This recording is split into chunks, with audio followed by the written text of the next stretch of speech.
সাইয়েদনা মূসা আলাইহিস সালাম আল্লাহর একবার জিজ্ঞেস করলেন, আল্লাহ মাইয়াকুনু জালিসি ইয়াউমাল কিয়ামা, আল্লাহ আমার সাথে কিয়ামতের দিন জান্নাতের সাথী কে হবে?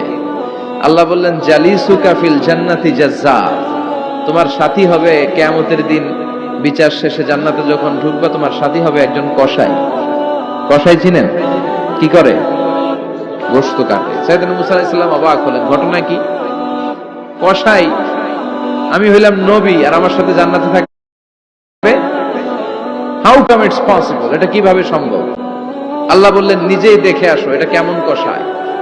সাইয়েদনা মূসা আলাইহিস সালাম ছদ্মবেশে কসাইয়ের দোকানে দাঁড়িয়ে রইলেন। দেখলেন স্পেশাল বিশেষ কোনো আমল নাই, কসাই শুধু গোশত কাটে, গোশত বিক্রি করে। দিন শেষে দোকান বন্ধ করে প্যাকেটের ভেতরে গোশত নিয়ে বাড়িতে রওনা হয়েছে। বাড়ির ভেতরে ঢুকে যাওয়ার পর সাইয়েদনা মূসা আলাইহিস সালাম ঘরের দরজা রাখলেন। কসাই বলে, মান আনতা, তুমি কে? মূসা আলাইহিস সালাম বললেন, আনা মুসাফির, আমি মুসাফির, থাকার জায়গা দেন, আপনার বাড়িতে থাকবো। কসাই বলে, আসেন। সাইয়েদনা মূসা আলাইহিস সালাম ঢুকলেন। কসাই বলে, এই ঘরে একটু থাকেন, ওই ঘরে আমার একটু কাজ আছে। মূসা আলাইহিস সালাম বললেন, যান, কাজ সেরে আসেন। মূসা আলাইহিস সালাম খেয়াল করলেন ওই ঘরে মাচার উপর থেকে বয়োবৃদ্ধ এক নারীকে তিনি নামিয়ে গোসল করালেন, টাওয়াল দিয়ে গা মুছিয়ে দিলেন, নতুন জামা পরিয়ে দিলেন। এরপর দোকান থেকে আনা সুন্দর গোশতের টুকরাটারে নিজ হাতে কেটে রান্না করলেন। তারপর রুটি বানালেন, আর গোশত আর রুটি হাতে নিয়ে ওই মহিলার মুখে তুলে দিচ্ছেন। মহিলা খাচ্ছে, খায় আর বিড়বিড় করে কি যেন দোয়া পড়ে। সুবহানাল্লাহ পড়বেন না? ওই মহিলাকে খাওয়ানোর পরে কসাই সাইয়েদনা মূসা আলাইহিস সালামকে মেহমান হিসেবে খাবার নিয়ে আসলেন। বললেন, ও পথিক, খাবার খান, সকালবেলা আপনিও চলে যাবেন, আমিও যাব আমার দোকানে, খেয়ে আপনি ঘুমিয়ে পড়েন। মূসা আলাইহিস সালাম বললেন, ততক্ষণ পর্যন্ত তোমার আনা খাবারে আমি হাত দিব না যতক্ষণ না তুমি বলবা ওই মহিলাটাকে। কসাই বলে, হাদিহি উম্মি, এটা আমার মা। হাদিহি উম্মি, এটা আমার মা। এই দুনিয়ায় এই মা ছাড়া আমার কেউ নাই, আমিও ছাড়া আমার মায়ের কেউ নাই। তাই প্রতিদিন দোকানের কাজ শেষ করে গোশত এনে রান্না করে আমার মারে আমি খাওয়াই। হাদিহি উম্মি, এটা আমার জনম দুঃখিনী মা।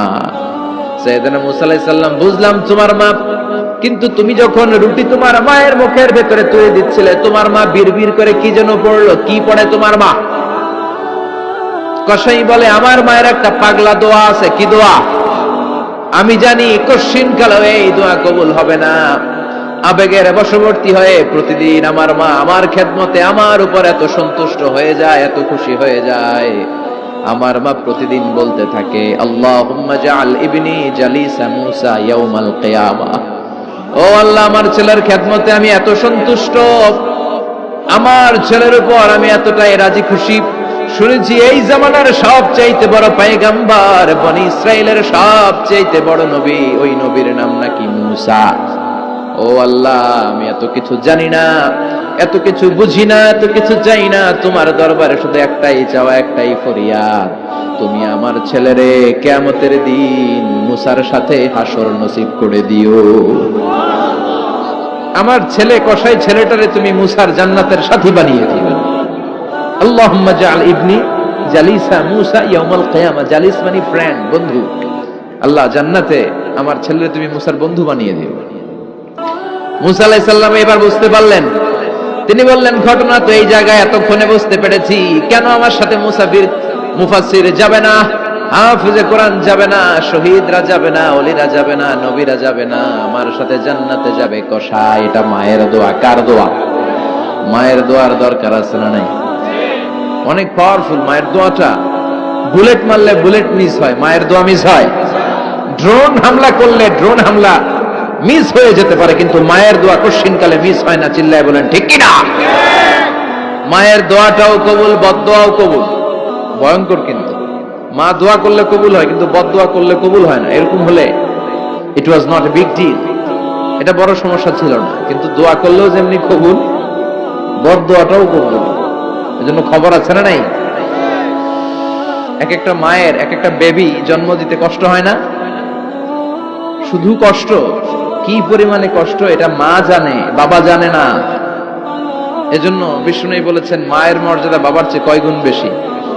আবার আল্লাহ বলেছেন হামালাতু উম্মুহু, বাবা তোমারে পেটে ধরে নাই, পেটে ধরেছে কে? ওয়াহানান আলা ওয়াহান, ব্যথা, কষ্ট, জ্বালা, পেইন বাবা সহ্য করে নাই, করেছে কে? ওয়াফিসালুহু ফি আমাইন, 2 বছর তোমারে বাবা দুধ খাওয়ায় নাই, দুধ খাওয়ালো কে? মায়ের এক ধারে দুধের দাম কাটিয়া গায়ের চাম, পাপস বানাইলে ঋণের শোধ হবে না, এমন দরদি ভাবে কেউ হবে না আমার মাগো, এমন দরদি ভাবে কেউ হবে না আমার মাগো। ঠিক কিনা? বিশ্বনবী বললেন লাউ কাতাতা জিলদাক, গায়ের চামড়াগুলো কেটে কেটে রোদে শুকিয়ে যদি মায়ের পায়ের 2টা জুতাও বানিয়ে দাও, ছোটবেলা যে দুধ খেয়েছো সেটার এক ঢোক দুধের শোধ আদায় হবে না। এজন্য মা যে কি কষ্ট করে, এখানে বেশিরভাগই আমরা নরমাল প্রসেসে পৃথিবীতে এসেছি, তাই না? সিজারিয়ান বেবি খুব কম, থাকলে 1-2টা। নরমাল প্রসেসে একটা বাচ্চাকে ডেলিভারি করতে একটা মায়ের যে কত কষ্ট হয় আপনি কল্পনাই করতে পারবেন না। চিকিৎসা বিজ্ঞান বলে একজন সুস্থ মানুষ ব্যথার একটা ইউনিট আছে, মাত্রা, ব্যথা মাপার একক, 45 ইউনিট পেইন বা ব্যথা একজন মানুষ সহ্য করতে পারে। ব্যথার তীব্রতা বা মাত্রা যদি 45 ইউনিটের বেশি হয়, যদি ছাড়িয়ে যায়, হয় লোকটা বেহুশ হবে নয় মরে যাবে। আমার আর আপনার মা যখন আমাদেরকে নরমাল প্রসেসে ডেলিভারি করেছেন তখন তারা 45 না 57 ইউনিট প্লাস 57 থেকে 60 ইউনিটের পেইনও তারা ছাড়িয়ে গেছে। 57 ইউনিটেরও বেশি ব্যথা তারা সহ্য করেছে, যেটা কোনো অ্যাক্সিডেন্টে আপনার দেহের 206টা হাড্ডি আছে তো 20টা হাড্ডি একসাথে কোনো অ্যাক্সিডেন্টে ভেঙে গেলে যত ব্যথা তার চেয়েও বেশি ব্যথা। এজন্য মায়ের মনে কষ্ট দেয়া যাবে, মায়ের মনে কষ্ট দিয়ে জীবনে কেউ সফল হতে পারে নাই।